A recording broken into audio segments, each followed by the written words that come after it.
I just want to throw the ball to you, and I know this is hard because predictions are not, because these things are very nuanced and complex. But let's say that you were in such a position to kind of steer the ship away Mhm. from these sort of policies.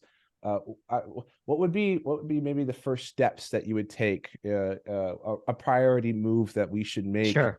within the next 5 to 10 years? So before I do that, I want to say something that you mentioned, which is really important. So you mentioned Trump being ridiculed at the UN by the Germans for pointing out their reliance on Russian natural gas.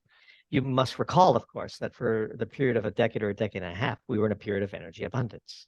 Yeah, And why were we in a period of energy abundance? Because of the shale gas revolution.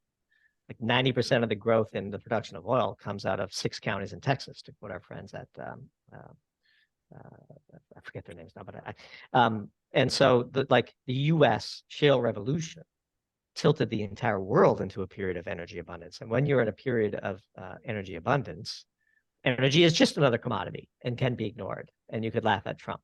It is precisely the time during energy abundance to save for the rainy day of energy. Now, to your question on what we would do if we were king, we actually put out a four-part plan, which we think is pretty nuanced, and I'm happy to walk you through it. Part one, and I know it by heart because I wrote it, and I have a bit of a photographic memory for the pieces that we've written. One is a renaissance with nuclear power. Nuclear power is by far the highest energy dense, safest, cheapest form of both electricity and energy that humanity has ever stumbled upon. If fission were invented today, it would be hailed as an civilization-saving technology that we should implement post-haste. The critics will say nuclear takes too long and it's too expensive. That's only because those very same critics have done everything in their power to make it politically and economically impossible to deploy nuclear power on the scale that would be needed to meaningfully decarbonize our economy. So that's first and foremost. And this is, by the way, a strategy for U.S. policy. This is not a global policy. The second part of our strategy would be to tap into the enormous, abundant deposits of natural gas that we have in the country, and we would stop using coal. In fact, we pointed out in one of our pieces that the amount of natural gas we export and flare in the fields on an energy basis is roughly equivalent to the amount of coal we burn in the country. And we have an enormous amount of natural gas, and we should be systematically replacing coal with natural gas. It's cleaner. It's got a comparable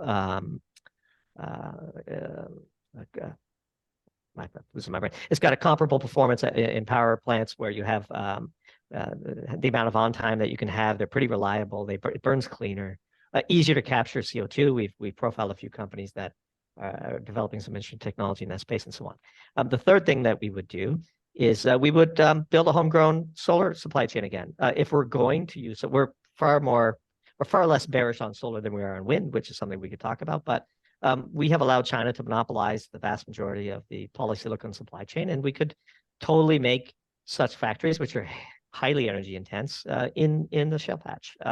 Environmentalists will get a homegrown green energy supply chain, and our drill baby drill crowd would have a domestic market for their product. It'd be a great collaboration.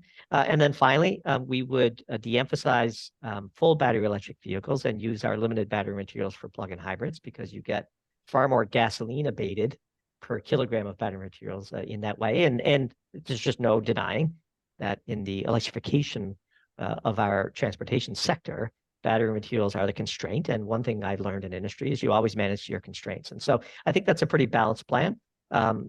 Reconcile with physics and a renaissance with nuclear, replacing our coal with natural gas, building a homegrown polysilicon supply chain, and focusing on plug-in hybrids as a bridging technology to when we develop the batteries like solid state and so on, for when we could do a real a decarbonization of our transportation sector. So that's how we would focus our efforts. And that won't please everybody, but I think there's enough science in there, and there's enough solid foundation from which the rest of the economy can prosper if you know that you have a protracted period of energy abundance ahead of you.